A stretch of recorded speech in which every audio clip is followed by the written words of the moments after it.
HTML में है। 1 second.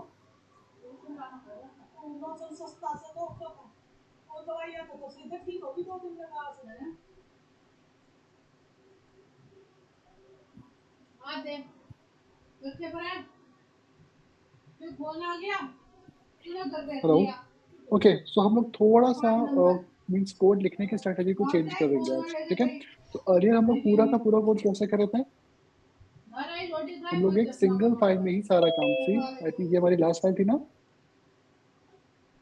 Okay, तो लास्ट सेशन में हमने क्या किया था, हमने पूरी की पूरी फाइल डेस्कटॉप पे ही रखी हुई थी, but now we will start with a folder. मतलब जैसे एक वेबसाइट बनती है प्रॉपर वे में, प्रोफेशनल वे में, हम उस स्ट्रेटेजी पे वर्क करेंगे। तो इन शॉर्ट हम लोग एक फाइल बनाने की बजाय हम लोग एक फोल्डर में काम करेंगे। तो वो फोल्डर बेसिकली क्या होगा, you can say it's your project, ये आपका वेब का प्रोजेक्ट हो जाएगा, ठीक है। तो मैं अपने डेस्कटॉप पे एक फोल्डर लेता हूँ एंड इस फोल्डर को नेम दिया मैंने 8:30 मीन्स आपके बैच की टाइमिंग। तो दिस इज द फोल्डर जिसमें हम आज से कोड शुरू करेंगे। तो VS कोड में आपके पास दो ऑप्शन होते हैं, एक तो फाइल ओपन करने का and the second one is folder open करने का। जब हम फाइल ओपन करते हैं तो वो उस पर एक सिंगल फाइल एडिट करता है, but when we open a folder वो उस पर एक प्रोजेक्ट की तरह कंसिडर करेगा। जैसे कि ये फोल्डर है, तो सी मैंने ओपन किया, मुझे ऑप्शन दे रहा है ओपन फोल्डर और ओपन फाइल। सी, तो न्यू फाइल या ओपन फोल्डर या ओपन फाइल के ऑप्शन सारे। So I open a folder. Folder कहाँ पे है, on my desktop and this is my folder name. जैसे मैं इसको फोल्डर पिक करता हूँ, VS कोड इसको एक प्रोजेक्ट कंसिडर करेगा। तो VS कोड अकॉर्डिंग ये क्या है, ये फोल्डर किस चीज का है, इट्स अ प्रोजेक्ट। तो VS कोड के अकॉर्डिंग ये एक प्रोजेक्ट है। नाउ इस फोल्डर में हमारी जो पहली फाइल है उसका नाम मैंने दिया index.html, ठीक है। तो जैसे मैंने फाइल सेव की, नीचे मार्कअप में अपडेट हो गया है कि this is an HTML file, ठीक है ना। इस फाइल में हम डॉक टाइप वगैरह का पैटर्न कैसे लिखेंगे, हम लोगों ने HTML कॉलम फाइल लिखा और पूरा डॉक टाइप आ गया, this is my home page, ठीक है। And then my H1 which is HTML tags, ठीक है। प्रोजेक्ट फोल्डर बनाने का फायदा क्या होता है कि फोल्डर जो प्रोजेक्ट होता है, बेसिकली फोल्डर होता है वो हमारा कैसे एज अ प्रोजेक्ट कंसिडर हो रहा है। तो बेसिकली इट्स अ फोल्डर जो कि आपका प्रोजेक्ट के लिए है। नाउ ये हमारी फर्स्ट फाइल है जिसे मैं ए टैग यूज कर रहा हूँ विच इज अ हाइपरलिंक। नाउ जब मैं यहाँ पे डॉट स्लैश या पाथ दूंगा, वो पाथ कौन सी डायरेक्टरी से चलेगा, जैसे लास्ट क्लास में जो हमारा पाथ था वो डेस्कटॉप पे चल रहा था, आज हमारा जो पाथ है वो कौन सी डायरेक्टरी से चलेगा, 8:30 वाले से। 8:30 8:30 फोल्डर। मतलब फोल्डर से चलेगा, ठीक है।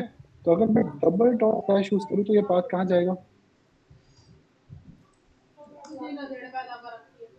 डबल डॉट स्लैश, ये एक डायरेक्टरी अप मतलब डेस्कटॉप पे जा रहा है। और मैंने यहाँ से हेलो फाइल पिक की। अब यहाँ पे एक एक्सटेंशन आपको और डाउनलोड करना है, मैं क्लास के बाद इसका लिंक भी आपको शेयर कर दूंगा। तो this is another extension you need to install, the name is live server by रिपीट डे, ठीक है जे। तो मैं इसे इसका नेम भी आपको दे दूंगा। So you need to download this extension live server. ये लाइव सर्वर बेसिकली क्या करता है, और जो लाइव सर्वर देखने पे 2-3 एक्सटेंशन आते हैं, ठीक है। एक तो VS कोड का लाइव आ रहा है और ये वाला लाइव तो क्या था, हाँ live server by live preview. But live preview का काम अलग है। प्रीव्यू में क्या होता है कि आप कोड करते वक्त साथ साथ में ही विंडो के अंदर ना उसको लाइव दिखाता है, बट ये फुल प्रॉपरली वर्क नहीं करता। तो मैं इसलिए इसको रेकमेंड नहीं करूंगा। तो I prefer this one live server, ये ब्राउजर में प्रीव्यू दिखाएगा आपको, ठीक है। तो इसको क्लिक करो, यहाँ पे इंस्टॉल आएगा, इंस्टॉल क्लिक करो और जब ये इंस्टॉल हो जाएगा तो आपको अपनी फाइल ओपन करनी है। और सी आपको यहाँ पर राइट बॉटम पे एक बटन क्या दिखाई दे रहा है, गो लाइव। गो लाइव, या फिर आप राइट क्लिक करके भी कर सकते हो ओपन विद लाइव सर्वर, या फिर आप यहाँ क्लिक कर दो। गो लाइव करने पे बेनिफिट क्या हो रहा है, ये इसको एज अ प्रोजेक्ट कंसिडर करेगा। तो आपकी फाइल ओपन कहाँ हो रही है, ब्राउजर पे। ब्राउजर पे। लेकिन अब आपका यूआरएल लोकल नहीं आ रहा, आपको यूआरएल 127 आ रहा है, 127.0.0.1। ये क्या होता है, आईपी आईपी आईपी किसका, सिस्टम। सर्वर सिस्टम का। आईपी। एक्चुअल में ये हमारी लोकल एप्लीकेशन का आईपी है। हमारा सिस्टम ने मतलब VS कोड ने एक सर्वर बना रखा है, लोकल सर्वर, जिसका ये आईपी है। 5500 इसका पोर्ट नंबर है और ये आपकी फाइल है। अगर मैं यहाँ क्लिक करूंगा, जो फाइल डेस्कटॉप पे है, तो ये फाइल एक्सेस नहीं हो रही है। अब क्यों, क्योंकि हमने फोल्डर के इनसाइड की फाइल्स को ही एक्सेस करना है। ठीक है ना। तो हमारी वेबसाइट एक फोल्डर में है ना, तो इस बेसिकली साइकिल लाइव वेबसाइट, ठीक है। तो आपकी साइट किसके अंदर है, एक फोल्डर में। आप उस फोल्डर के मॉड्यूल्स को ही पिक कर सकते हो, उसके बाहर के मॉड्यूल्स को पिक नहीं कर सकते। तो यहाँ पे एक दूसरी फाइल लिंक करने के लिए, जैसे यहाँ पे मैंने दूसरा पेज बनाया about.html, ठीक है। इसमें डॉक टाइप वगैरह सेम पूरा लिखा, और H1 में क्या लिखा, अबाउट अस। तो मैं इस पेज को यहाँ लिंक करूंगा, कैसे, ए टैग और मैंने टेक्स्ट लिखा अबाउट। तो मैं इसको लिंक कैसे कर सकता हूँ, क्योंकि वो सेम डायरेक्टरी में है ना, तो डायरेक्टली इसका नेम लिख दो, ABOUT अबाउट। आप ऐसे लिख सकते हो, और दूसरा तरीका क्या था, URL डॉट स्लैश अबाउट से भी लिख सकते हो, ठीक है ना। Dot slash means same directory. तो ये दोनों अबाउट के ही पार्ट हैं। और यहाँ पे आपको रिफ्रेश नहीं करना पड़ेगा। लाइव प्रीव्यू का फायदा क्या है, आप यहाँ पे कंट्रोलर से सेव करो, ब्राउजर पे ऑटोमेटिकली रिफ्रेश हो जाता है, ठीक है। तो ये ब्राउजर पे ऑटोमेटिकली हो जाएगा, रिफ्रेश हो जाएगा। सी, तो आप क्लिक करो, अबाउट का पेज ओपन हो रहा है, और यहाँ क्लिक करोगे तो भी अबाउट का पेज, मतलब दोनों सेम ही बात है, ओके। तो हमने दो पेजेस को आपस में लिंक कर दिया। अगर ये मुझे ट्यूटोरियल का लिंक देना है, ट्यूटोरियल का, तो फिर तो मुझे एब्सोल्यूट पाथ देना है, तो ये वाला लिंक दे दो। तो इस पाथ को क्या बोलेंगे, जो HTTP से स्टार्ट होगा, absolute path, this is the absolute path. और एब्सोल्यूट पाथ के साथ और कौन से एट्रीब्यूट्स आते हैं, टारगेट, जैसे target enter, so brand so that वो न्यू टैब में ओपन होगा। सबसे ज्यादा हम ये वाला लिंक यूज करेंगे, इंटरनल, सॉरी, हाँ नहीं इंटरनल नहीं, रिलेटिव पाथ वाला, ठीक है। बट सर मेरा एक क्वेश्चन है, लाइक अभी हम जैसे पेज बना रहे हैं, अभी about.html कर लिया, तो अभी वर्डप्रेस में क्या होता है कि स्लग वगैरह आप डालोगे तो ऑटोमेटिकली यूआरएल जनरेट हो जाता है पेज का। अभी मेरे को इसका यूआरएल क्रिएट करना है, तो उस केस में क्या होगा, जैसे about.html का, जैसे मैं ट्यूटोरियल टेक एल्टम का देख पा रहा हूँ। See, actually the thing is कि दो टाइप के URLs होते हैं। First is called static URL and the second one is called dynamic URL. जैसे कि about.html is a static URL. तो static pages जैसे .html में क्या होता है कि आपके सर्वर पे उस नाम की जो फाइल होती है ना, वो ऑलरेडी बनी बनाई होती है, पड़ी होती है ऑलरेडी सर्वर पे, ठीक है। डायनामिक साइट्स पे, PHP में, वर्डप्रेस में, इवन Node.js में होता है क्या है कि सर्वर पे उस नाम की फाइल अवेलेबल ही नहीं होती। जैसे मैं नोड में राउटिंग करता हूँ, तो मैं उसमें रन टाइम पे एक ऐसा यूआरएल क्रिएट करता हूँ जो एक्चुअल में होता ही नहीं है। मतलब based on request run time पे यूआरएल्स बन जाते हैं। मतलब अगर कोई, जैसे हमारा टेक आइटम का फेसबुक पेज ही रहा, facebook.com/dtechAtom, ठीक है। वैसे मेरी अपनी प्रोफाइल का भी ऐसा ही पेज होगा, facebook.com/ आई डोंट नो अभी मल्होत्रा या अभी मल्होत्रा 505 है, तो ऐसे मेरी प्रोफाइल का पेज होगा वहाँ पे, राइट। ओके। अगर हम फेसबुक के रूट सर्वर की हमें एक्सेस मिल भी जाती है, और अगर आप वहां जाके इसको चेक भी करोगे ना, तो आपको फेसबुक के सर्वर पे इस नाम की फाइल नहीं दिखेगी, कि वो मतलब डायनेमिक फिजिकली वहां पे वो फाइल अवेलेबल नहीं है। तो दैट उसको स्टैटिक नहीं, डायनेमिक कहते हैं। मतलब रन टाइम पे रिक्वेस्ट के अकॉर्डिंग वो पेज क्रिएट हो जाते हैं। बट सर जैसे अभी about.html पेज है, बट जब हाँ, हम ये इसको स्टैटिक लाइव है। करें, अभी स्टैटिक है, बट जैसे लाइव करेंगे इसको, तो इसका कोई पर्टिकुलर यूआरएल तो होगा ही ना, राइट। वो यही रहेगा ना about.html, लेकिन इसके पहले वेबसाइट का यूआरएल आ जाएगा ना, https www डॉट हो जाएगा वो तो आपकी वेबसाइट का यूआरएल आएगा ना। ओके, रूट जो यूआरएल जो इस, होगा। बिल्कुल, आप इस फोल्डर को जिस डोमेन पे अपलोड करोगे और उसकी जिस डायरेक्टरी में अपलोड करोगे वो यूआरएल। अगर मैं इसको टेकआइटम पे डालूं तो ये techatom.com/about.html बन जाएगा। अगर मैं इसको ट्यूटोरियल पे डाल दूं तो ये tutorial.techatom का यूआरएल बन जाएगा। Okay, got it. Means basically these are the files जो हमें क्रिएट करनी है। .html होंगी तो स्टैटिक होंगी, और डॉट अदर एक्सटेंशन वाली है तो डायनामिक भी हो सकती है, तो ठीक है। बेसिकली जो फाइल नेम है अभी वो काइंड ऑफ अ स्लग ही यहाँ हम क्रिएट कर रहे हैं, right. Static, we can say static file, static. Build in, already पहले से प्री डिफाइंड फाइल्स हैं। आपकी दो ही फाइल्स हैं, इंडेक्स और अबाउट। आपके प्रोजेक्ट में अभी दो मॉड्यूल, दो फाइल्स हैं सिंपली, ठीक है। Right, okay sir. अब जैसे आप इससे ई कॉमर्स साइट नहीं बना सकते ना। सपोज आपने एक पेज बनाया product.html, ई कॉमर्स साइट को they have lakh plus of products, तो इतने पेजेस आपको क्या लगता है फोल्डर में बनेंगे?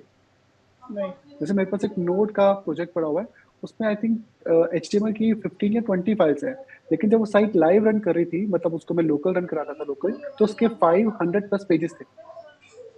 तो उसमें रन टाइम पे पेजेस डायनेमिकली क्रिएट हो जाते थे। ठीक है, क्योंकि डेटा डेटाबेस से सर्वर से आता था पूरा। ओके, तो ये जो पेज था ये हमारा स्टैटिक था। जैसे सपोज एग्जांपल, लेट्स सपोज एक कार का पेज है मेरा, तो उस पेज में क्या था, यहाँ H1 में मैंने टेम्पलेट लिखा हुआ था या ऐसे, और मैंने कहा इसके अंदर नेम डेटा आएगा, तो ये नेम का डेटा डेटाबेस से आता था मेरे पास।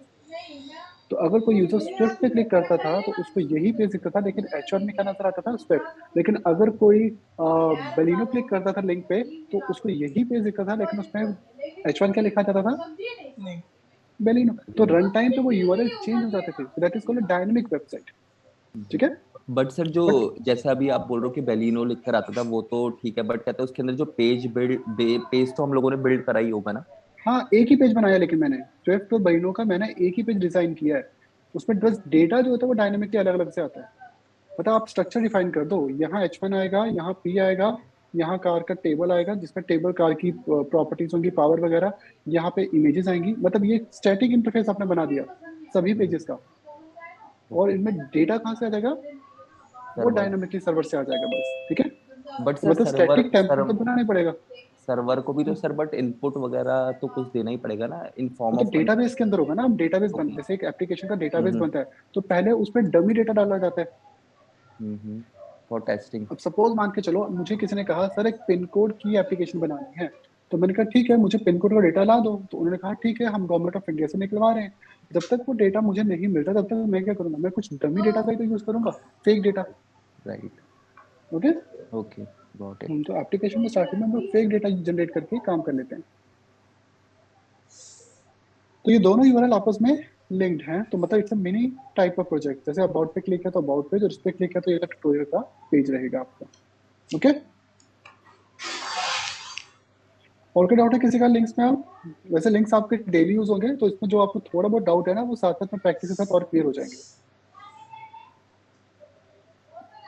नाउ टॉकिंग अबाउट इमेजेस, एक वेबसाइट में पिक्चर्स का काम क्या क्या होता है? So why we need images in a website? Website पे इमेजेस क्या करती हैं? What's the role of pictures in a website? To visually represent our content. तो कोई भी कंटेंट बेसिकली, जैसे हम इन्फोग्राफिक्स को पिक्चर्स के फॉर्मेट में, इंफॉर्मेशन को ही पिक्चर के फॉर्मेट में, जैसे किसी प्रोडक्ट की फोटोग्राफ है, लोगो है कंपनी का, हम उस सारी इंफॉर्मेशन को पिक्चर्स के फॉर्म में डिस्प्ले कर सकते हैं। नाउ ब्राउजर सपोर्ट्स सम इमेज एक्सटेंशंस, वो हम यूज कर सकते हैं। जैसे कि ब्राउजर कौन कौन से पिक्चर एक्सटेंशन सपोर्ट करता है? JPG, PNG, GIF. But although अब जिफ मार्केट से, मतलब वेबसाइट्स पे बहुत कम यूज होती हैं, क्योंकि जिफ को रिप्लेस कर दिया किसने? एसवीजी।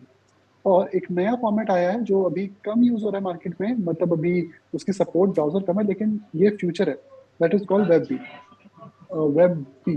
ठीक है, एसवीजी एंड वेब बी ये दोनों एक्चुअल में फ्यूचरिस्टिक इमेजेस है।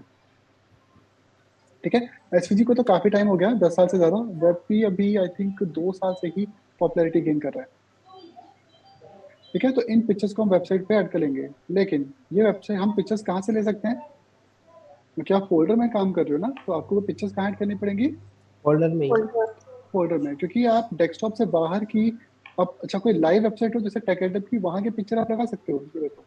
लेकिन इस फोल्डर से बाहर, मतलब मेरे डेस्कटॉप की कोई फाइल को आप एक्सेस नहीं कर नहीं कर सकते, क्योंकि सिस्टम, ऑपरेटिंग सिस्टम ये परमिशन नहीं दे रहा। We are working in a project, तो प्रोजेक्ट के पेरेंट डायरेक्टरी से हम डेटा को एक्सेस नहीं कर सकते। ठीक है ना, तो ये फोल्डर एक प्रोजेक्ट की तरह काम कर रहा है, हमारा लोकल कोड जो है वो प्रोजेक्ट है। ओके, लेकिन वन मोर थिंग, अगर मैं लिंक में पा दूं जैसे डबल डॉट स्लैश फिर डेस्कटॉप से हेलो वाली फाइल, तो क्या प्रोजेक्ट के अंदर ये रन करेगी? हाँ, प्रोजेक्ट के अंदर ये वर्क नहीं करेगी। लेकिन अगर आप इस फोल्डर में जाके इसको डबल क्लिक करके रन करो ऐसे करके, सी, अब ये प्रोजेक्ट लोकल होस्ट में नहीं चल रही है, डायरेक्ट मतलब बिना लाइव सर्वर के चल रही है। ठीक है, लेकिन अब ये फाइल एक्सेसिबल है, क्योंकि ये तो जस्ट फाइल है, तो ये फाइल की तरह उसको एक्सेस कर रहा है ना, जैसे हम पहले कर रहे थे। बट वो आगे आपको नहीं करना चाहिए। तो पिक्चर्स को भी हम लोग सिर्फ कौन सी डायरेक्टरी से एक्सेस कर सकते हैं? The same folder. हम 830 वाले पेज से, तो इसलिए हम क्या करते हैं, यहाँ पे एक फोल्डर क्रिएट करेंगे जिसका नाम क्या है? IMG, तो हम IMG नाम से एक फोल्डर बनाते हैं और उसमें कुछ डमी इमेजेस ऐड कर देंगे फॉर टेस्टिंग पर्पस। जैसे ये एक पिक्चर है,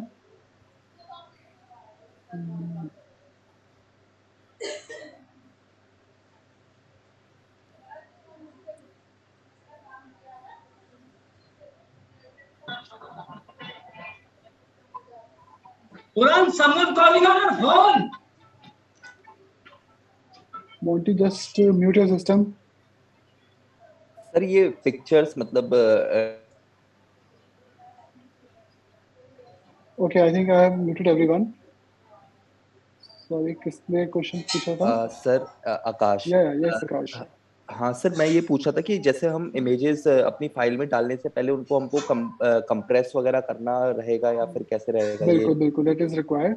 तो उसके लिए हम फोटोशॉप का यूज करेंगे जब आगे जाके फोटोशॉप स्टार्ट होगा हमारा। ठीक है, या अभी हम उस पर इतना फोकस नहीं करेंगे ऑन द मॉडर्न, क्योंकि वो तो साइट ऑप्टिमाइजेशन टेक्निक्स हो जाएगी ना। तो राइट नाउ हमें सिर्फ पिक्चर्स यूज कैसे करनी है, कौन सा एक्सटेंशन बेस्ट है, अभी हम उस पर देख रहे हैं। ठीक है, तो first let's start with the normal picture जो आप सभी यूज करते हो, that is called JPEG। Picture use करने के लिए मैंने सिर्फ IMG लिखा, तो VS कोड ने मुझे हिंट दिया, दिस इज कॉल्ड एमएट एक्सटेंशन। तो एमएट एक्सटेंशन आपको सारे रिक्वायर्ड एट्रीब्यूट्स दे रहा है इसके साथ साथ में। ठीक है ना, तो पिक्चर के साथ कंपल्सरी एट्रीब्यूट कौन कौन से होते हैं? SRC मीन सोर्स और दूसरा ऑल्ट। नाउ मुझे सोर्स कहाँ से मिलेगा, पिक्चर का पाथ कहाँ से मिलेगा, सेम डायरेक्टरी में या फोल्डर में? फोल्डर। सबसे पहले क्या आएगा? फोल्डर। IMG देन स्लैश का मतलब inside, means inside this folder. हमने इस फोल्डर को ओपन किया एंड नाउ मेरे पास एक पिक्चर आ रही है desknew.png, मैंने इसको ओपन किया। तो लाइव सर्वर पे जाएंगे तो ये पिक्चर आपके सामने विजिबल है। ठीक है, तो ये कौन सी पिक्चर है? PNG इमेजेस का बेनिफिट होता है, अगर मैं बॉडी को स्टाइल दूं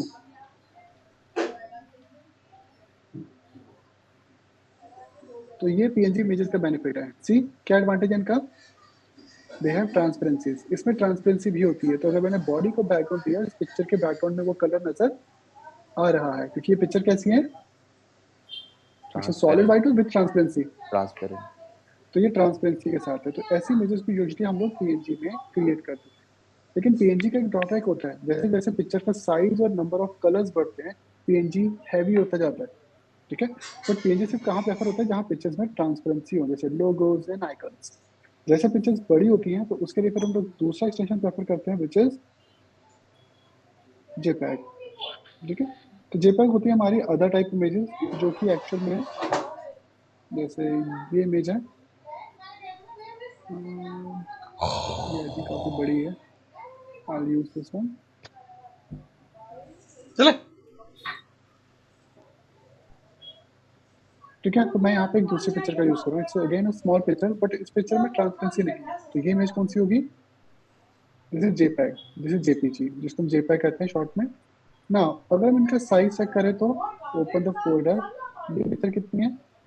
18 KB, मतलब JPEG वाली, और PNG कितनी है? 25 KB। तो PNG में ट्रांसपेरेंसी है और इसमें कलर्स कम है, साइज छोटा है, लेकिन ये स्टिल ज्यादा हैवी है क्योंकि ये ट्रांसपेरेंसी के लिए। तो PNG हमेशा JPEG कंपैरेटिवली, जैसे सी ये JPEG है, ये उससे डबल साइज की है, बट ये स्टिल उससे लाइट वेट है। ओके, तो ये उससे लाइट वेट होती है। तो JPEG और PNG क्या डिफरेंस है मेन? कि PNG में ट्रांसपेरेंसीज होती हैं और JPEG में कभी भी ट्रांसपेरेंसीज नहीं होती है। तो जितनी भी हैवी इमेजेस होती हैं, जैसे वेबसाइट की बॉडी के बैकग्राउंड में एक बड़ी सी पिक्चर, वो सब किस में यूज करनी है? जो नॉन ट्रांसपेरेंट होती हैं वो हमेशा JPEG में ही प्रेफर की जाती है। और जिन पिक्चर्स में ट्रांसपेरेंसीज होती हैं उनके लिए PNG को पोर्टेबल नेटवर्क ग्राफिक्स को प्रेफर करते हैं।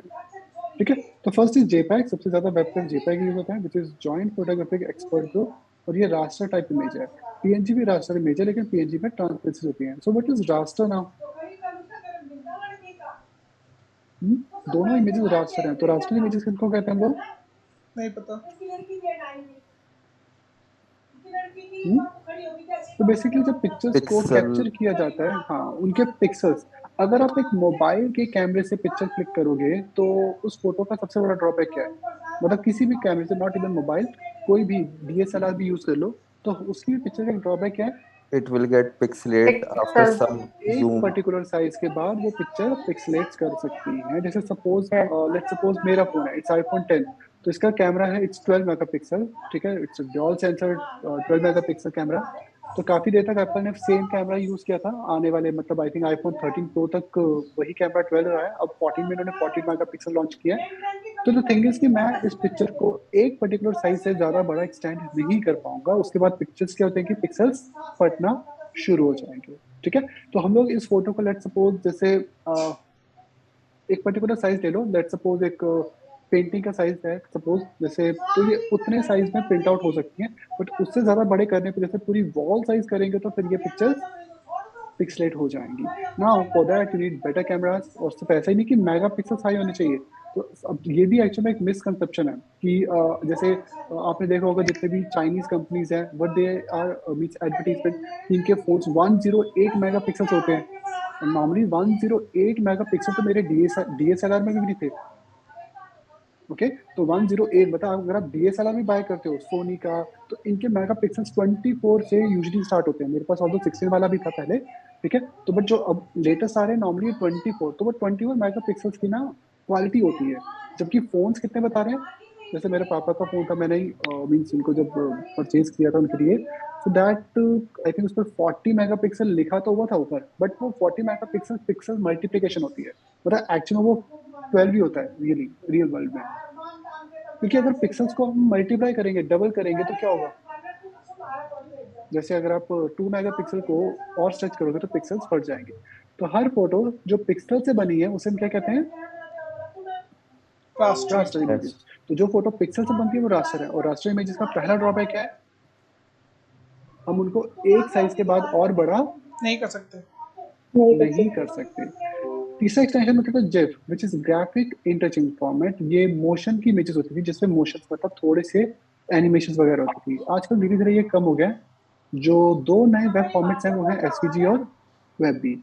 SVG scalable graphic vector graphics. तो मैं एक एसवीजी इमेज आपको दिखाता हूँ, यहाँ पे मेरे पास है डेस्कटॉप पे।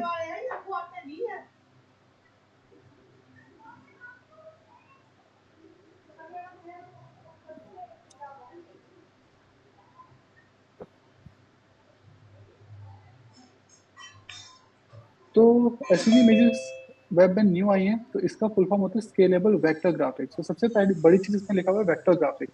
तो वेक्टर ग्राफिक्स का मतलब क्या है कि इन पिक्चर्स को जूम करने के इनके पिक्सल नहीं पड़ते। तो सी ये पहली इमेज है डार्क और दूसरी का नाम है लाइट। ओके तो इन पिक्चर्स में ट्रांसपेरेंसी भी है सीरीज, बट जूम करने पे ये सारी इमेजेस पिक्सलेट करेंगी, ये दिस वन, बट ये दोनों इमेजेस कभी भी पिक्सलेट नहीं करेंगे क्योंकि ये वेक्टर बेस्ड इमेजेस हैं। जैसे हमारे फॉन्ट्स होते हैं वेबसाइट के, क्या जूम करने पे फॉन्ट्स कभी पिक्सलेट होते हैं? नहीं नहीं नो सर। तो कभी भी फॉन्ट पिक्सलेट नहीं होते, ठीक है। तो ये रास्टर नहीं होते, ये वेक्टर होते हैं। एक नया एक्सटेंशन जो वेब में आया वो है वेबबी। अच्छा जे एसवीजी इमेजेस का एक्सटेंशन बेनिफिट ये भी होता है कि एसवीजी इमेजेस के कोड को आप देख भी सकते हो। ये इसका कोड है ना। अगर आपने HTML वाला फर्स्ट आर्टिकल ध्यान से पढ़ा था, तो उसमें मैंने लिखा था ना कि HTML XHTML ये सब क्या है, नहीं SGML। तो SGML में HTML आता है और एक लैंग्वेज आती है XML। SVG एक्चुअल में XML के पे बेस्ड एक लैंग्वेज है जिसके थ्रू पिक्चर्स बनी हुई है। तो ये जो कोड है ये कौन सी लैंग्वेज में लिखा हुआ है? XML। अगर आप इस कोड को देखो ये कौन सी लैंग्वेज है? जिनको XML नहीं पता उनकी रिकॉर्डिंग शायद ये HTML है, बट एक्चुअली HTML नहीं है, ये XML में लिखा हुआ है। सी तो इसका XML, क्योंकि ये एट्रीब्यूट HTML में नहीं होते, ठीक है। तो इसमें डायरेक्टरी मतलब जैसे पाथ टैग का यूज करके इन्होंने शेप्स को बिल्डअप किया हुआ है, ठीक है। तो पिक्चर जो है वो कोड से बनाई गई है पूरी की पूरी, ये भी और ये वाली भी। इसका कोड थोड़ा सा ज्यादा होगा, बट इनका बेस्ट एडवांटेज क्या है, इनको हम कितना भी बड़ा करें ये पिक्सलेट नहीं होती। ये कैसे वर्क करता है, चलो इस पे आते हैं हम। लास्ट एक्सटेंशन कौन सा है हमारा? सर मुझे एक छोटा सा क्वेश्चन पूछना था। या मुझे ये पूछना था कि आपने कहा था कि जो इमेजेस है वो हम फोल्डर से निकाल के फिर इसमें क्या बोलते हैं इंटीग्रेट कर रहे हैं, HTML में use कर रहे हैं। डालेंगे जी। बिल्कुल लेकिन सर क्या बोलते हैं, अगर हम हमें गूगल से या क्रोम से कोई इमेज चाहिए होगी तो हम उसकी लिंक एड्रेस को कॉपी करके उसमें नहीं डाल सकते। कर सकते हो, बट द थिंग इज कि यार you are dependent on someone server. जैसे अगर मैं यहाँ पे एक थर्ड पार्टी सर्वर की इमेज डाल दूँ, कल से वो अपनी वेबसाइट पे उस इमेजेस का पाथ रिमूव करेंगे, देन व्हाट? तो वो इमेज आपकी वेबसाइट पे काम नहीं करेगी। नहीं करेगी ना। नहीं और इस केस में जो एरर होता है उसे हम कहते हैं 404 तो एरर। टाइम हमें सेव करना पड़ेगा। तो कभी भी ये नहीं किया जाता कि आप अपनी किसी दूसरी वेबसाइट की इमेज को वहां पे ऐड करो। ओके, तो आपको क्या करना है, इमेजेस अपनी ही ऐड करनी पड़ती है। तो इसलिए हम लोग एक डायरेक्टरी बना के उसमें अपने स्टैटिक रिसोर्सेज जैसे कि पिक्चर्स, ऑडियोज, वीडियोस के पाथ को डिफाइन करते हैं। ठीक है। इवन सर हमारा सर्व अगर उनका सर्वर भी डाउन होगा तो भी हमारे इस वेबसाइट पे वो इमेज नहीं शो होगी। बिल्कुल बिल्कुल, सपोज उनका सर्वर डाउन या नहीं स्लो शो है होगी। तो उसकी वजह से भी आपकी सर्वर पे साइट होंगी। बट ऐसा नहीं है कि हमेशा पिक्चर्स आपके फोल्डर में ही होंगी। जितनी भी हैवी ट्रैफिक साइट्स होती हैं वो कभी भी अपने सर्वर पे इमेज फोल्डर यूज नहीं करती, लाइक फेसबुक। तो what they do, they use dedicated Syrian providers, क्योंकि सारा का सारा लोड, अब ये देखो, जब इस वेब पेज को लोड कर रहे हो तो ये पहले से हैवी है। आप इंस्पेक्ट में एक पाथ दिख रहा है ना, टैब दिख रहा है नेटवर्क का, और आप इसको रिफ्रेश करो। सी नीचे रिक्वेस्ट दिखा रहा है, कितनी रिक्वेस्ट है हमारी, ये बॉटम में, ये क्लियर है ये वाली विंडो सभी को? Yes sir. तो 6 रिक्वेस्ट है। ठीक है, वैसे 5 है, 6 दिखा रहा है। एक सॉर्ट उसकी जावास्क्रिप्ट की होती है इसमें, लाइब्रेरी की इंडेक्स हमारा पेज है, ये सभी इमेजेस है। तो जैसे जैसे हमारे पिक्चर्स एक्स्ट्रा ऐड होंगी तो वेबसाइट क्या हो रही है, हैवी। सो राइट साइड पे आप हर पिक्चर का साइज और उसका लोडिंग टाइम देख सकते हो। ठीक है, size and loading time.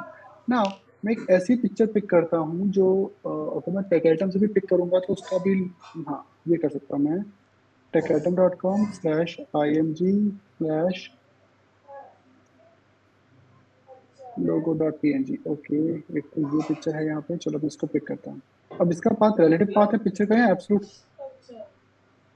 Absolute. तो ये टेक आइटम के सर्वर से पिक्चर आएगी। ओके, और मैंने यहाँ कैश को कर दिया डिसेबल ताकि वो सर्वर से आए।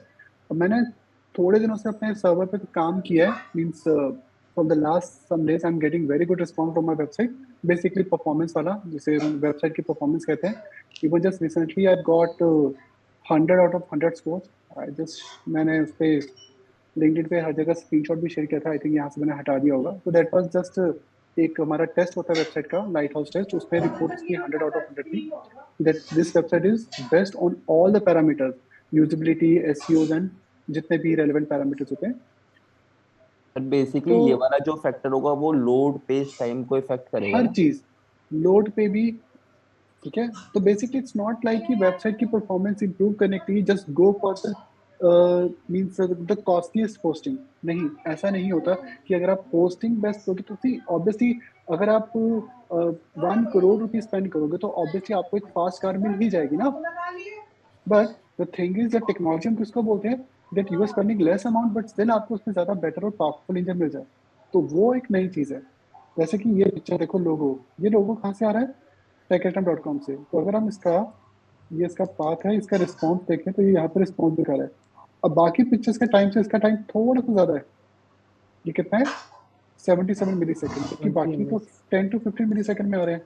ठीक है, कई बार ये ज्यादा टाइम लगा सकता है, जैसे ये देखो 88। ठीक है, ऑन एन एवरेज इतना ही टाइम ले रहा है, जबकि मैंने कैश डिसेबल कर दिया है। इनेबल रखोगे तो फिर तो ये जल्दी आ जाएगा, क्योंकि फिर ये कैशिंग से आ रहा है। ठीक है, तो मैंने अभी अपने सर्वर पे ऑप्टिमाइजेशन रन किए हैं कुछ, जिसकी वजह से, और ये थोड़ी सी फास्ट चल रही है साइट मेरी। ओके, बट अगर ये कोई जैसे सपोज मान के चलो ये कोई वर्डप्रेस की वेबसाइट होती है, उनका सर्वर होता, अब तब क्या होता, तो लोडिंग टाइम बहुत ज्यादा स्लो हो जाता है। ठीक है, क्योंकि 4 to 5 सेकंड नॉर्मली एक वर्डप्रेस की साइट ले ही लेती है, क्योंकि वो डायनामिक साइट है, प्लस उसमें इंटरनली बहुत ज्यादा हैवी कोडेड है, वो कोड वर्डप्रेस का ही होता है। सो देन इसका सोल्यूशन क्या है, हमें कहाँ पे इमेज रखना चाहिए? सी अगेन इट डिपेंड्स कि आपकी वेबसाइट पे लोड ट्रैफिक कितना है। मेरी साइट पे लोड कम है, जैसे मेरे जब मींस आफ्टरनून का टाइम होता है 12 से 2 के बीच में या 3 के बीच में, so that is the maximum peak time for a website tutorial. तो उस समय जो नॉर्मली मैंने 25-30 तक, मतलब एट वन मोमेंट हमारे वेबसाइट पे ट्यूटोरियल पे मैक्सिमम एक टाइम पे इतने स्टूडेंट्स होते हैं, 25 या 30। ठीक है। समटाइम्स इतने इनको जैसे एक बार कई बार 30 प्लस क्रॉस कर जाते हैं, but this is average time. तो पर डे जैसे हमारा ट्रैफिक है अप्रॉक्स 2500 टू 3000। तो एट वन मोमेंट हमारी वेबसाइट पे इतने यूजर्स होते हैं, ठीक है। लेकिन फेसबुक की बात करें तो दे हैव लॉट ऑफ पूरे ऑल ओवर वर्ल्ड में है, या ई कॉमर्स साइट की बात करें, so what they websites do, ये लोग क्या करते हैं अपने स्टैटिक रिसोर्स जैसे पिक्चर्स को, ऑडियो को, वीडियोस को, सीएसएस को अपने फोल्डर्स में ना ऐड करवा के एक दूसरे सर्वर पे ऐड करवा देते हैं, जिनको हम कहते हैं सीडीएन, कंटेंट डिलीवरी नेटवर्क। जैसे आपने देखा होगा ट्रक्स होते हैं बड़े बड़े, तो जैसे जैसे ट्रक में लोड बढ़ता जाता है, तो जैसे सपोज कंपनी है टाटा, तो क्या टाटा बड़े ट्रक के लिए अलग टायर्स यूज करता है या सेम टायर्स यूज करेगा? अलग फाइल यूज करेगा। नहीं, tyres, I am talking about the tyres. जो पीछे टायर्स होते हैं ना वो सेम होते हैं। तो डिफरेंस किसका होता है? एक्सल का। जैसे नॉर्मल ट्रक्स होते हैं, जैसे छोटे जो होते हैं जो दिल्ली में लोकल चलते रहते हैं, सो उनमें क्या होता है, फोर, जैसे कार की तरह 4 व्हील्स होते हैं। जो थोड़े से बड़े ट्रक होते हैं नॉर्मली वो क्या होते हैं, दे हैव 6 वाले। उसके ऊपर हम जाते हैं तो फिर 10 हो जाते हैं, ठीक है ना?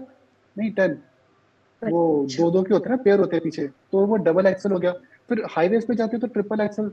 तो होता क्या है, वो लोग क्या करते हैं, लोड को मल्टीपल एक्सल से डिस्ट्रीब्यूट कर देते हैं। तो वही काम यहाँ पे सीरियंस करते हैं। मतलब आपकी वेबसाइट का सारा लोड कौन से सर्वर पे पड़ रहा है?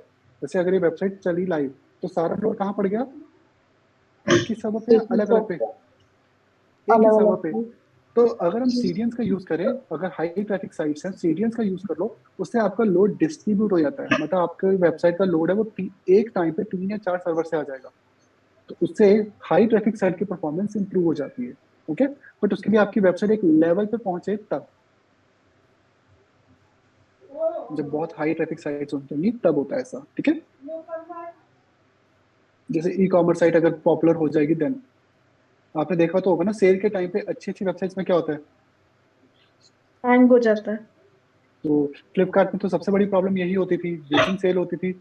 बट यूजली लोगों को अमेजोन में ये प्रॉब्लम कम मिलती है, क्योंकि अमेजोन के पास वर्ल्ड का सबसे बड़ा सर्वर है। They have AWS cloud server. तो व्हाट दे डू, क्लाउड में क्या होता है, ये लोग ना मींस उसके अकॉर्डिंग चलते हैं, डायनामिक चलते हैं। मतलब जैसे अगर वेबसाइट पर ट्रैफिक बढ़ता है तो ये बैकएंड में ऑटोमेटिकली जो सिस्टम या सर्वर होते हैं वो एक्सटेंड कर देते हैं, बढ़ा देते हैं। तो उससे क्या होता है, जैसे साइट, जैसे फेसबुक है, फेसबुक भी क्लाउड होस्टिंग का यूज करता है, और आई थिंक फेसबुक AWS पे ही चल रहा है पूरा का पूरा।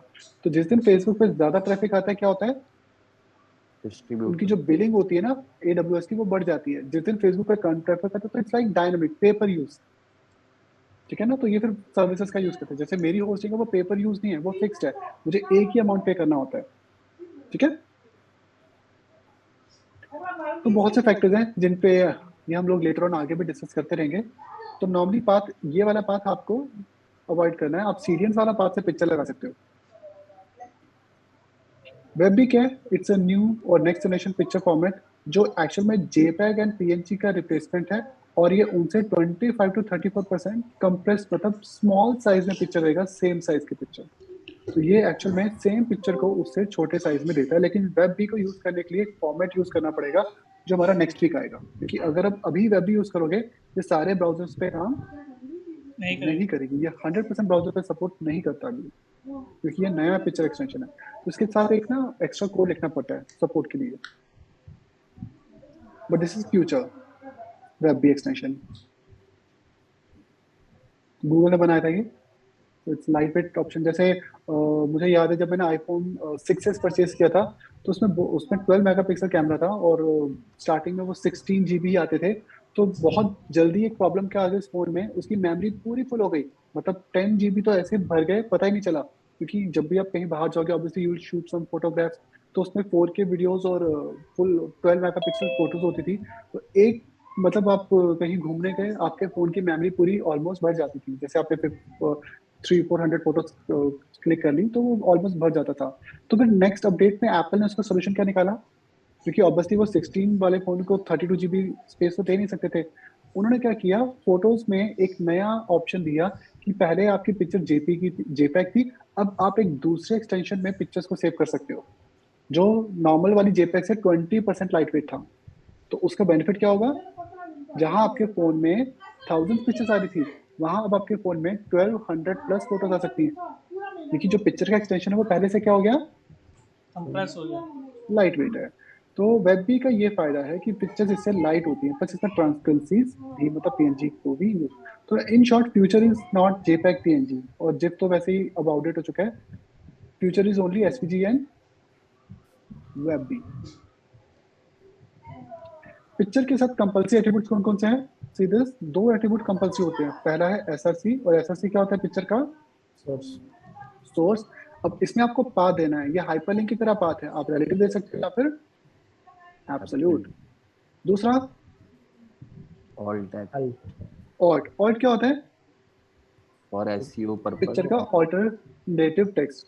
ना ऑल्टरनेटिव टेक्स्ट को मैक्सिमम लोग यही समझते हैं कि ये वैसे एसईओ के लिए ही होता है, बट एक्चुअल में ये एसईओ के लिए है, लेकिन इसका एक और मेजर पर्पस होता है। जैसे ये पिक्चर है टेक आइटम की, और I am a human being, तो मुझे पता है ये टेक आइटम का लोगो है। तो मैंने एसईओ पर्पस से मैंने यहाँ पिक्चर पे क्या लिख दिया ऑल्ट में, ये पिक्चर क्या है? इट्स टेक आइटम लोगो। ना गूगल पे ये पिक्चर एक्चुअल में पब्लिश होगी तो इस कीवर्ड के डालने पे वो पिक्चर दिखाई देगी, लेकिन इसका एक और इम्पोर्टेंट और मेजर रोल क्या होता है? Website accessibility. जैसे Then image अगर will कभी not load, it will also show the name. हाँ, तो वो भी एक एक्सेसिबिलिटी में ही आता है। जैसे let's suppose the extension is wrong, मैंने पीएनजी का एक्सटेंशन गलत कर दिया, तो उसकी पिक्चर लोड नहीं हो रही, वहाँ पे एक आइकन आ रहा है लेकिन ये टेक्स्ट वहाँ पे लिखा आ रहा है। ठीक है, तो वो भी उसका एक रिप्लेसमेंट होता है ना, क्योंकि ऑल्टरनेटिव है। बट इसका जो एक और मेजर इंपॉर्टेंट रोल होता है that is called web accessibility. And web accessibility क्या है कि HTML5 based website R disable friendly. मतलब सिर्फ नॉर्मल ह्यूमन बीइंग, हमारे जैसे लोगों को छोड़ के, even disable people can access a website. कैसे? दे कैन हियर, वो देख सकते हैं वेबसाइट्स को। ठीक है, they can listen. Even websites आजकल ब्लाइंड पीपल फ्रेंडली भी बनाई जाती है, तो HTML5 में वेबसाइट्स में। तो वेब एक्सेसिबिलिटी HTML5 से ज़्यादा शुरू हुई थी। ठीक है, वेब एक्सेसिबिलिटी में सबसे इंपॉर्टेंट चीज़ ये होती है कि पिक्चर्स में ऑल्ट की वैल्यू डिस्क्रिप्टिव होनी चाहिए। तो मतलब ऑल्ट देने से पिक्चर्स गूगल एसईओ में भी आती हैं, और दूसरा जो डिसेबल लोग होते हैं ना, उनके devices, like suppose a person is blind, तो जो उनके डिवाइसेस होते हैं लाइक आईपॉड होते हैं, वो उनको कहते हैं स्क्रीन रीडर्स, तो उनको स्क्रीन रीडर डिवाइस कहते हैं। तो इवन दे हैव इंटरनेट, तो वो क्या कर सकते हैं? वेबसाइट्स को भी ब्राउज कर सकते हैं। ठीक है, तो स्क्रीन रीडर डिवाइसेस पिक्चर्स तो दिखा नहीं सकते ना उनको, क्योंकि उसमें स्क्रीन ही नहीं होती। वो स्क्रीन को मतलब वो वेबसाइट को रीड करते हैं, तो वो इस पिक्चर को बोलेगा, बट किस फॉर्म में कि this is a picture for tech item या टेक आइटम लोगो। तो ऑल्ट हमेशा कैसा होना चाहिए? डिस्क्रिप्टिव। जैसे ये सेकंड पिक्चर है तो इट्स अ बैनर, तो आप यहाँ लिख सकते हो दिस इज सर्फिंग। ठीक है, थर्ड पिक्चर किसकी है? नाउ सपोज ये पिक्चर स्टाइल देने के लिए, इसका कोई पर्पस नहीं था। जैसे वेबसाइट के ऊपर बटन होते हैं ना, डार्क मोड, लाइट मोड, तो ये उस पर्पस के लिए थी। तो ऑल्ट देना जरूर है, लेकिन वैल्यू एम्प्टी छोड़ दो। This means this picture is only for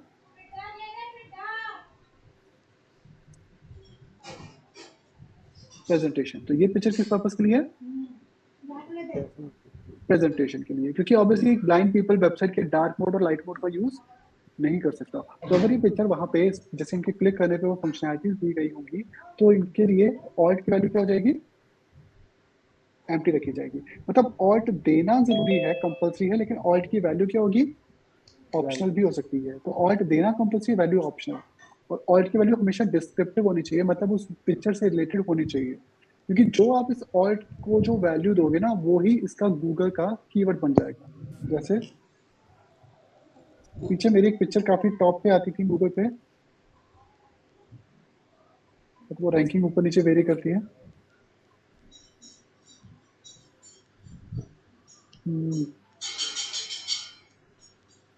this one, तो ये पहले टॉप पे आती थी।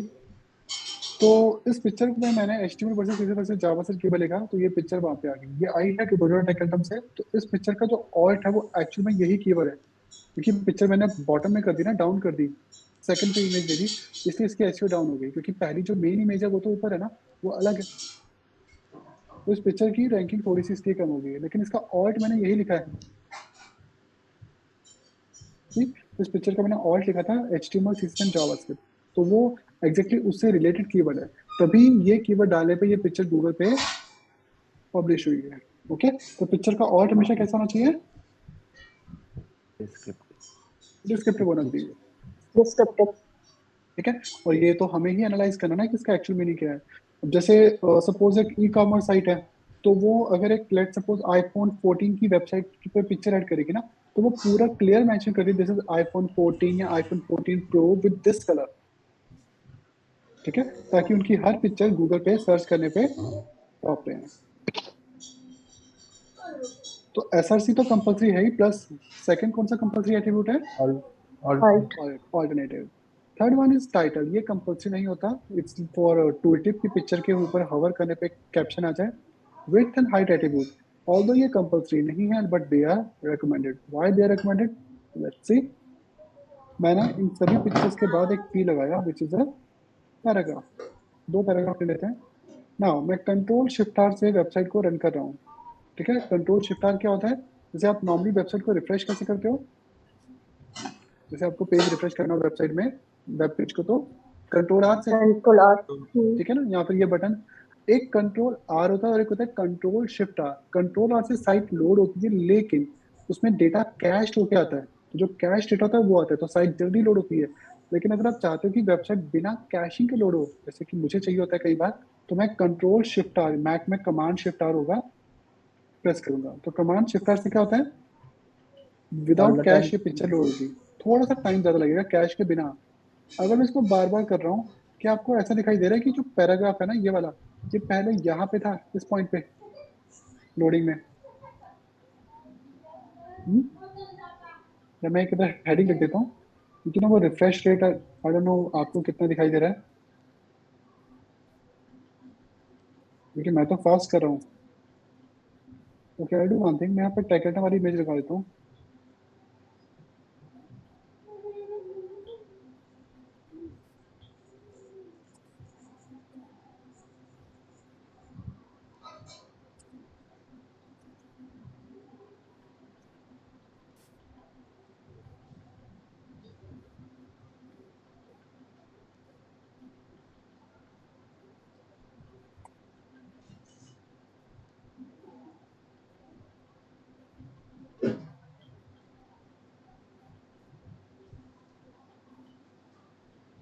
तो मैं ये पिक्चर कर देता हूँ।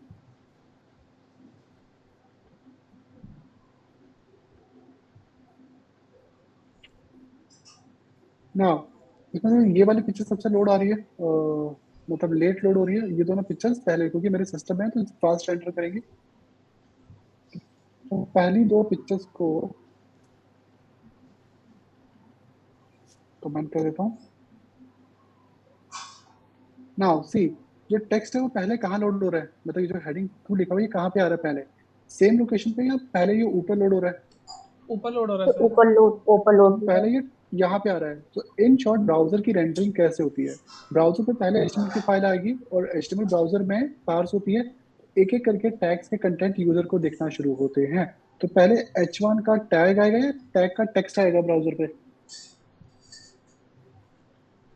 ब्राउजर को पहले क्या मिलेगा, H1 का टैग या टैग का टेक्स्ट?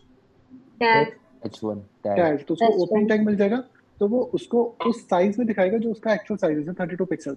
फिर उसको बाकी टैग मिले, जैसे ब्राउजर को पिक्चर मिलती है ना, ब्राउजर यहाँ पे क्या करता है, एक स्ट्रेटेजी का यूज करता है, एंड दैट स्ट्रेटेजी इज कि पिक्चर को पैरेलली डाउनलोड होने दो और आगे बढ़ जाओ, क्योंकि ब्राउजर को पता है पिक्चर्स लोड होने में क्या करती हैं, क्योंकि ये रिक्वेस्ट सर्वर पे जाएगी और फिर से पिक्चर सर्वर से लोड होके आएगी ना, तो this might take some extra time, तो ये ज्यादा टाइम लगाएगी और वेबसाइट का पेज स्लो हो सकता है। इसलिए ब्राउजर क्या करते हैं, पिक्चर्स के लोड होने तक वेट नहीं करते, वो पिक्चर्स को कहते हैं आप पहले लोड होते रहो, हम क्या करते हैं, हम आगे बढ़ जाएंगे। तो इन शॉर्ट HTML क्लोज हो गया था, पिक्चर ये वाली बाद में आई, और मैंने एब्सोल्यूट पाथ देखा तो इसका टाइम थोड़ा सा ज्यादा था ना। तो इस प्रॉब्लम का सोल्यूशन क्या है, हमें पता है ये पिक्चर कितने साइज की, जैसे पिक्चर 150 बाय 120 है, तो हमने इस पिक्चर की को विड्थ एंड हाइट एट्रीब्यूट दे दिए। तो इसकी विड्थ कितनी थी, 150, इसमें पिक्सल से लिखना, और हाइट 120 ये लिख दिया। अब देखो इससे बेनिफिट क्या हुआ,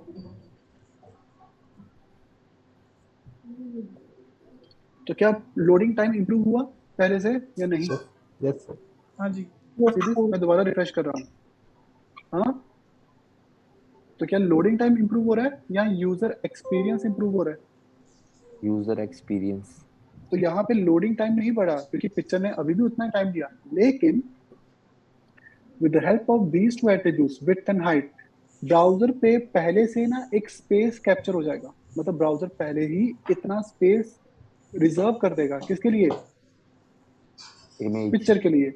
तो जब H2 लोड होगा वो इस हाइट यानी कि 120 पिक्सल्स के बाद लोड होगा।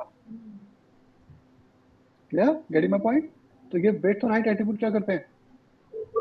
ये स्पेस लोडिंग से क्रिएट पहले करता है। पिक्चर का स्पेस ऑक्यूपाई कर लेते हैं। तो इससे हमें फायदा क्या होगा? आप टेक्स्ट को जल्दी रीड करोगे और टेक्स्ट जहां पे होगा उसी पॉइंट पे लोड होगा पहले ही। मतलब अगर ये टेक्स्ट यहाँ ना था, यही लोड होगा। ठीक है, आपने फेसबुक पे देखा होगा ना, कहीं पर पोस्ट स्लो आती हैं तो उसकी वजह से क्या होता है, लेकिन पोस्ट आने के बाद पिक्चर्स लेट होती हैं, टेक्स्ट उनका पहले रेंडर हो जाता है क्योंकि पिक्चर में हर जगह पे इमेज और हाइट पहले से ही एट्रीब्यूट के साथ सेट की गई होती है। क्लियर? तो इज इट कंपल्सरी विड्थ और हाइट, रेकमेंडेड? ये कंपल्सरी नहीं है बट दे आर रेकमेंडेड। वैसे ये CSS के थ्रू हमको करना चाहिए या फिर इसमें इमेज के केस में हम विड्थ हाइट? देखो CSS के थ्रू आप एग्जैक्ट विड्थ हाइट पहले दे सकते थे। अब प्रॉब्लम क्या है कि पिक्चर तो रिस्पॉन्सिव होगी ना, मोबाइल पे छोटी भी हो जाएगी। राइट। ओके, तो विड्थ हाइट से ना उसको हम दोनों एट्रीब्यूट देते हैं, इसमें इसकी एस्पेक्ट रेशियो मेंटेन हो जाती है। ऐसा नहीं कि पिक्चर को CSS से कुछ नहीं देंगे, CSS के थ्रू हम इसको रिस्पॉन्सिव करेंगे बस। ओके ओके, तो CSS से हम पिक्चर को सब क्या करेंगे? रिस्पॉन्सिव करेंगे कि ये पिक्चर मोबाइल पे उतने ही साइज में छोटी हो जाए। बट सर जो हमने जो अपना मेन HTML का टैग ओपी मतलब टैग था, वहां पर हमने जो रिस्पॉन्सिव वाला मेटा डाला था ना टैग, तो उसमें हमने पहले ही इसको रिस्पॉन्सिव कर दिया था, तो उस केस में no, this is only for mobile responsive कि ये व्यू पोर्ट को मोबाइल के अकॉर्डिंग रेंडर करेगा। जैसे जितने भी डिवाइसेस के व्यू पोर्ट ज्यादा होते हैं, जैसे आईफोन 10 का 3 है और आईफोन जो 11 12 थे उनका 2 होता था, तो वो उसके अकॉर्डिंग स्केल करता है बस, दैट्स इट। इसका मतलब ये नहीं कि वेबसाइट रिस्पॉन्सिव हो गई, क्योंकि रिस्पॉन्सिव तो मुझे पढ़ाने में 2 दिन लगते हैं, ये सिर्फ उसके लिए पहली रिक्वायरमेंट है। रिस्पॉन्सिव तो मेन होता है मीडिया क्वेरीज। ओके ठीक है, तो दिस इज नॉट रिस्पॉन्सिव, ये बस ये बता रहे कि हाँ ये साइट मोबाइल के लिए कॉम्पैटिबल हो जाएगी आगे जाके, तो ये उसकी फर्स्ट रिक्वायरमेंट है। Okay, but that doesn't mean कि साइट रिस्पॉन्सिव हो गई। इतना इजी नहीं है रिस्पॉन्सिव कि एक टैग लगाए और हो जाएगी। सर जैसे But ये वर्डप्रेस उसका में तो first हमको step है। डिफरेंट करना पड़ता है ना, अलग अलग डिवाइसेस के हिसाब से हम लैंडिंग पेजेस वगैरह क्रिएट करते हैं, तो इसमें भी मतलब कुछ कोडिंग नहीं, वर्डप्रेस में होता क्या है कि जो वर्डप्रेस डेवलपर को रिस्पॉन्सिव नहीं बनाना पड़ता, जो वो टेम्पलेट यूज करता है ना, वो टेम्पलेट एक्चुअल में पीछे से रिस्पॉन्सिव बन के आते हैं। सर बट कुछ केसेस ऐसे होते हैं, जैसे मैं लैंडिंग पेजेस डेवलप करता हूँ तो वो मैं कोई टेम्पलेट यूज नहीं करता, जैसे मैं एलिमेंटर का यूज कर रहा हूँ तो वो मेरे को मतलब 3 मोड दे देता है, जैसे अपना डेस्कटॉप वाला, मोबाइल वाला, टैबलेट वाला। तो वो तो ड्रैग एंड ड्रॉप हो गया ना कि आप ड्रैग एंड ड्रॉप ड्रैग से एंड साइट ड्रॉप हो बना गया, लेते राइट हो। राइट हाँ राइट, हाँ तो वो हाँ हाँ, पीछे कोड तो बट वो जनरेट कर ही रहा होगा ना रिस्पॉन्सिव। बिल्कुल। ओके। और आजकल मैक्सिमम जो टेम्पलेट्स भी है, मतलब जो ये कोड बिल्डर्स भी होते हैं ना, नॉर्मली रिस्पॉन्सिव भी होते हैं सारे। राइट क्योंकि रिस्पॉन्सिव आज का थोड़ी, रिस्पॉन्सिव 2013 से गूगल ने कंपल्सरी कर दिया था। 2013-14 से जो गूगल है उसने कंपल्सरी कर दिया कि site should be responsive. Right. तो मैंने रिस्पॉन्सिव का सर ट्रेंड पहले ही शुरू। जो सर मैंने मतलब मेन फैक्टर देखा है वर्डप्रेस के अंदर, उसमें प्रॉब्लम क्या आती है कि जैसे अगर आप टेम्पलेट यूज कर रहे हो कोई रिस्पॉन्सिव, तब तो बेटर है, बट अगर आप जैसे स्क्रैच से पूरा लैंडिंग पेज बना रहे हो तो क्या होता है, जब वाइड स्क्रीन के जो डेस्कटॉप होते हैं जो कॉर्पोरेट में कई बार यूज भी होते हैं, तो उसमें मैंने ये चीज देखी कि उसकी स्क्रीन के अकॉर्डिंग इमेजेस और टेक्स्ट आपका थोड़ा डिफरेंट दिखने लग जाता है, अगर आप उसको मतलब प्रिसाइजली एकदम मोबाइल के अंदर, डिवाइस के अंदर डेवलप ना करो दूसरा टेम्पलेट उसका, तो ये सी प्रॉब्लम द थिंग इज कि जैसे मैं PhD टू HTML जब करवाता हूँ स्टार्टिंग में, तो हम लोग 1200 से मिनिमम वेबसाइट का साइज लेना शुरू करते हैं, लेकिन जो मॉडर्न वेबसाइट है वो up to full high definition 1920 तक बनाई जाती है। राइट। ओके, तो एक्चुअली में होता है क्या है कि देखो जो कस्टम वेबसाइट्स होती है ना, वो तो exactly to the point requirement पे बनाई जाती है। जो हम लोग को थीम वर्डप्रेस क्या है, उसमें एग्जैक्टली उनके ही थीम बनाए जाते हैं। Right.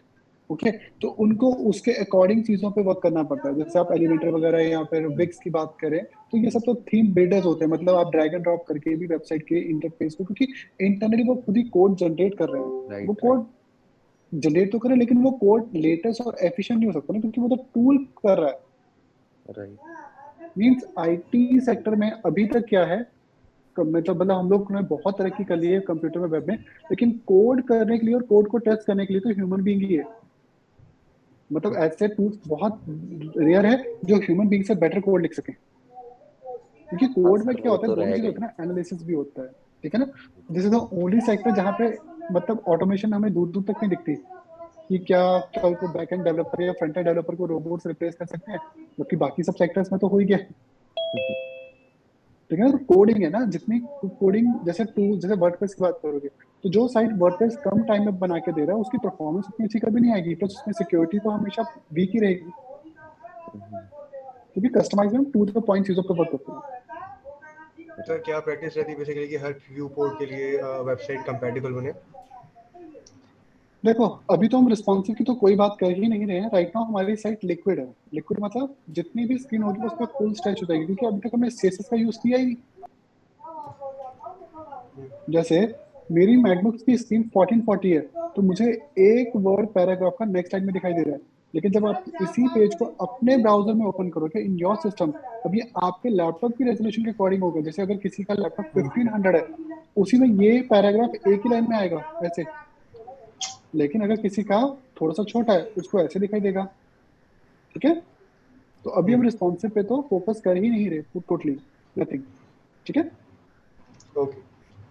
One another and new attribute in HTML5 is loading equal to lazy। इसको कुछ मेजर ब्राउजर ने सपोर्ट करना शुरू कर दिया है।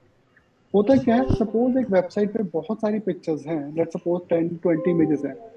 इस केस में ब्राउजर को कौन सी पिक्चर को प्रेफर करना चाहिए, किसको पहले लोड करना चाहिए, जो हेड मतलब पेज में ऊपर है, जो पेज के नीचे जाके हैं, बॉटम में जाके हैं, क्योंकि नीचे की पेज तो स्क्रॉल करने के बाद आती है।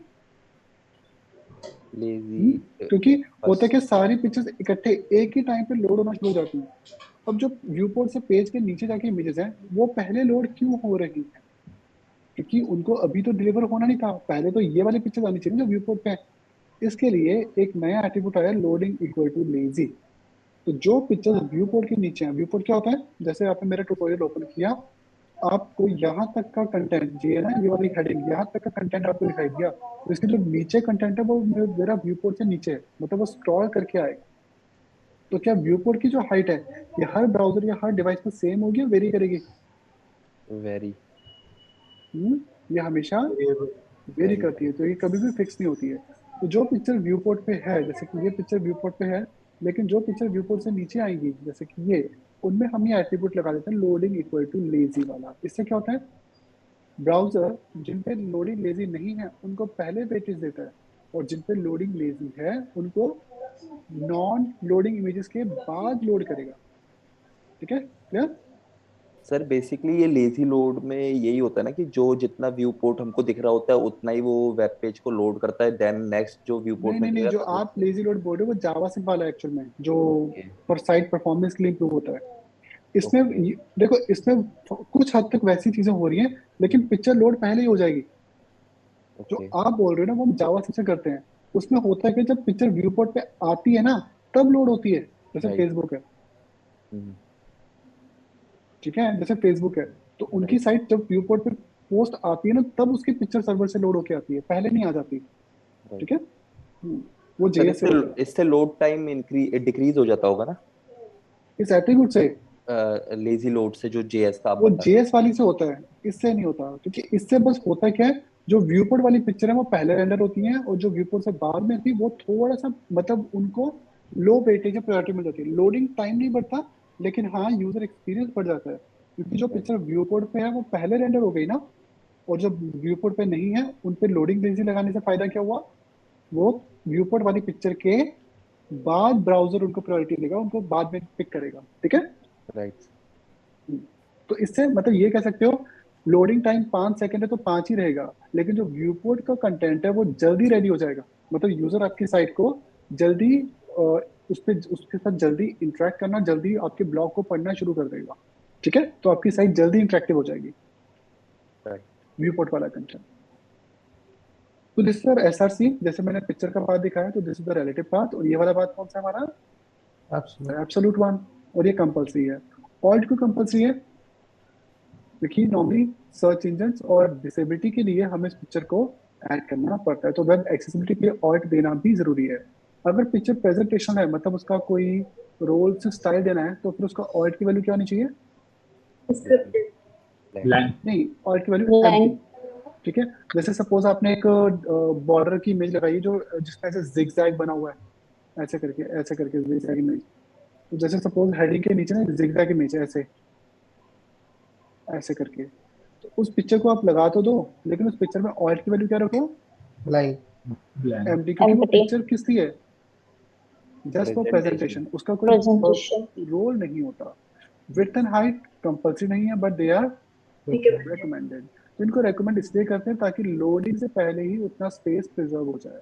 यहाँ पे एक चीज का ध्यान आपको और रखना है, ये एक ही पेज पे मैंने दो पिक्चर दिखाई हैं, एक छोटी और एक बड़ी। आप एक ही इमेज को दोबारा रीयूज कर सकते हो अपनी वेबसाइट पे, क्योंकि एक बार जो पिक्चर ब्राउजर पे लोड हो जाती है ना डॉम पे, दोबारा उस पिक्चर को लोड करोगे तो वो सर्वर से नहीं आएगी, वो ब्राउजर से आएगी। मतलब एक पिक्चर को 1000 बार यूज करो वेबसाइट पे, मतलब एक ही पेज पे 10 बार यूज करो, उसे लोडिंग टाइम डिक्रीज नहीं होगा। ठीक है, जैसे कई साइट्स में क्या होता है, लोगो हेडर में भी होता है, लोगो फुटर में भी होता है, बट फुटर वाला लोगो थोड़ा सा छोटा होता है। तो उस केस में मैं क्या करता हूँ, लोगो वाली पिक्चर को ही फुटर में यूज करता हूँ और विड्थ हाइट को कम कर देते हैं, तो उससे रिक्वेस्ट ज्यादा होंगी उतनी रहेंगी। उतनी रहेगी सर, उतनी सेम। रहेंगी सर। ठीक है, बट अगर आप सोचो कि नहीं सर हम फोटोशॉप से पिक्चर को और छोटा करके लोड करेंगे, अरे उससे आपका रिक्वेस्ट भी तो बढ़ जाएगा ना, क्योंकि पिक्चर एक नई पिक्चर लोड करेगा सर्वर से। तो पॉइंट। रिक्वेस्ट क्या होती है, जो आपके रिसोर्सेज लोड होते हैं, HTML, CSS, जावास्क्रिप्ट, इमेजेस। ठीक है, and always maintain the aspect ratio. Aspect ratio किसे कहते हैं? पिक्चर की विड्थ वर्सेस हाइट, हाइट। तो उस रेशियो को एस्पेक्ट रेशियो कहते हैं। जैसे मेरे लैपटॉप की, मैकबुक की स्क्रीन आती है 16:10 एस्पेक्ट रेशियो की, तो एप्पल में क्या होता है, विड्थ अगर 16 होगी तो हाइट 10 होगी, तो उसकी वजह से आपको एप्पल के मैकबुक की ना हाइट, स्क्रीन की हाइट थोड़ी सी ज्यादा मिलती है। लेकिन जो बाकी लैपटॉप होते हैं जैसे विंडोज वाले या फिर लिनक्स वाले, उनमें 16:9 एस्पेक्ट रेशियो आती है। तो aspect ratio width versus diagonal, जैसे हमारी टीवीज की कितनी विड्थ होती है, अब जो आते हैं 16:9। ठीक है, लेकिन जैसे बहुत पुराने टीवी, 20 साल पुराने जो CRT टीवी होते थे, वो 4:3 होते थे। तो Square width versus types. Height की रेशियो, सॉरी सॉरी मैंने सुना नहीं, क्या कहा? मैं बोली सर स्क्वायर टाइप्स होते थे पुराने टीवी। हाँ, not exactly square, square screen बहुत कम होती हैं, 4:3 होते थे, मतलब 4:3 की एस्पेक्ट रेशियो होती थी वो। तो अगर ये 4 मतलब लेट्स सपोज 40 सेंटीमीटर है, 40 सेंटीमीटर 30 है, तो या 20 है, तो 4/3 में ये कितना होगा? 15 होगा फिर ये। तो अगर ये 4 है तो ये वैल्यू 3 होगी। तो अगर सपोज ये 20 है तो ऑब्वियसली 4/3 कितना हो जाएगा? ये 15 हो जाएगा ना फिर, यस सर। है ना? इतना स्क्वायर स्क्रीन्स होती है लेकिन कम होती है। जैसे हमारे जो मेरा कैंपस था, हमारा कॉलेज था IIT खड़गपुर में, तो हमारी लाइब्रेरीज में वो स्क्रीन्स होती थी या लैब्स में वो स्क्रीन्स होती थी, लेकिन उस स्क्रीन का जो पर्पस होता था वो सिर्फ रिसर्च पेपर्स पढ़ने के लिए होता था। मतलब जैसे लैब एक तो होती है नॉर्मल लाइब्रेरी, और एक होती थी डिजिटल लाइब्रेरीज। तो डिजिटल लाइब्रेरीज में क्या होता था, मतलब हमारी जैसे लाइब्रेरी थी, बहुत बड़ी लाइब्रेरी थी IIT खड़गपुर की, तो सबसे पुरानी भी है, तो 50 ईयर्स ओल्ड बुक थी। तो वहाँ पे डिजिटल लाइब्रेरीज भी थी। तो डिजिटल लाइब्रेरी में क्या था कि आप बस जाओ, अपना लॉग इन करो, और मतलब ID से, जो भी आपके कॉलेज की ID थी, तो आप रिसर्च पेपर और जर्नल्स को पढ़ सकते हो। लेकिन उनको नॉर्मल, उनकी जो स्क्रीन होती थी ना, वो स्क्वायर टाइप होती थी, क्योंकि उसमें आपको पेपर पढ़ना होता था ना। तो पेपर पढ़ने के लिए विड्थ की ज्यादा जरूरत नहीं है, हाइट की ज्यादा जरूरत होती है। तो वो बहुत कम आती है स्क्रीन ऐसी ना, क्योंकि मैक्सिमम लोगों की वो रिक्वायरमेंट होती ही नहीं है। ठीक है, यस सर। तो मैक्सिमम जो स्क्रीन बनती है जैसे लैपटॉप्स की, वो 4/3 ही होती है। चलिए, एप्पल 16:10 देता है, बाकी तो 16:9 देती है, सॉरी 4/3 नहीं, 16:9। तो अगर पिक्चर 300 है लोगों की हेडर में और उसकी हाइट 200 है, तो फुटर में आपने इसको हाफ दिखाना था, तो आपने विड्थ तो हाफ की, लेकिन आपको हाइट भी हाफ करनी पड़ेगी। अब एस्पेक्ट रेशियो दोनों की अलग अलग है या सेम है? एस्पेक्ट रेशियो वो सेम है। सॉरी। सी, एस्पेक्ट रेशियो कितनी है? 3/2 है ना, इसकी भी 3/2 है, इसकी भी 3/2 है। तो एस्पेक्ट रेशियो इक्वल होनी चाहिए हमेशा, नहीं तो पिक्चर क्या हो जाती है, वो पिक्सलेट हो जाएगी, मतलब वो प्रॉपर डिस्प्ले नहीं होगी। ठीक है, यस। तो एस्पेक्ट रेशियो का हमेशा हमेशा ध्यान रखना पड़ेगा। चलिए, so these are HTML images. Next topic हम कल के लिए रखते हैं अपना प्रिपेयर। सो कल हमारा रहेगा HTML पे। कल के टॉपिक छोटे छोटे हैं, आई फ्रेम्स है, एंटिटीज है, ठीक है। तो ये टॉपिक हमारे कल के हैं, दोनों छोटे टॉपिक्स हैं, मतलब उनमें कोई भी मेजर टॉपिक नहीं है। फिर नेक्स्ट आपका मेटा टैग है, ये भी मेजर टॉपिक नहीं है। हाँ, टेबल मेजर है और फॉर्म्स भी मेजर है। तो इस वीक हमारा जो बेसिक HTML है वो खत्म हो जाएगा। Next week we will start with HTML5, ठीक है। तो स्टेप बाय स्टेप अब थोड़ा सा अपग्रेड करो। और दूसरी चीज जो मैंने आज आपको स्ट्रेटेजी बताई है फोल्डर वाली, अब इस पे काम करना शुरू करो, क्योंकि आपको आगे जाके CSS के साथ या फिर जो प्रोजेक्ट्स के साथ काम करना पड़ेगा वो यूजिंग द फोल्डर स्ट्रक्चर जो होगा ना उस पर फॉलो करना है पूरा, ठीक है। और इससे आपको फायदा क्या हो रहा है, आपका कोड नीट एंड क्लीन हो जाएगा, पूरा का पूरा सारी फाइल्स आपको एक डायरेक्टरी में रख के चलनी है, एक बार ठीक है। फोल्डर का दोबारा बता दीजिए कि कैसे बनाना है। जैसे आपने डेस्कटॉप एक सिंपल फोल्डर लिया, मैंने इसका नाम दिया ऐप, तो मेरे फोल्डर का नाम ऐप है। इस फोल्डर में एक फाइल आपने बनाई IMG पिक्चर के लिए, आगे जाके एक फाइल और बनेगी CSS के लिए, ठीक है। और इसी फोल्डर के अंदर रूट में आपको कौन सी फाइल बना देनी है, HTML की। तो यहीं पे आप एक न्यू फाइल बनाओगे, किस पर्पस के लिए, HTML के लिए।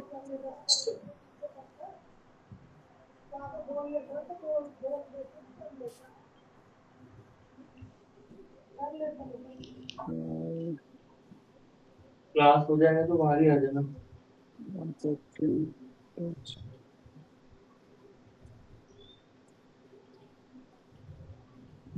सी स्पेलिंग मिस्टेक। तो ये मैंने एक फाइल बना दी, ठीक है। अब इस फाइल में हमारा HTML का कोड होगा और पिक्चर्स यहाँ होंगी, CSS सारी इस फोल्डर में होंगी। तो ये आपका पूरा का पूरा एक प्रोजेक्ट का फॉर्मेट है। मैं आपको दिखा भी देता हूँ कुछ लाइव वेबसाइट्स, मतलब लाइव नहीं, मतलब मेरे पास लोकल साइट्स पड़ी है। जैसे दिस इज द साइट, तो ये इसका इंडेक्स पेज है और ये इसकी CSS थी, ये फोल्डर है। तो इसको जब आप क्लिक करोगे ये साइट ब्राउजर पे ऐसे चलती है। तो इसकी जो पिक्चर्स हैं सारी कहाँ हैं, एक ही फोल्डर में ना, CSS सारी एक फोल्डर में। कल को आपको जब वेबसाइट इंटरनेट पे होस्ट करनी होगी तो PSD फाइल को छोड़ के इन सारी फाइल्स और फोल्डर्स को हमने क्या करना है, अपलोड। अपने सर्वर के फोल्डर पे अपलोड कर देना है एज इट इज, जैसा आपने कोड किया है, और ये वेबसाइट लाइव हो जाएगी, ठीक है।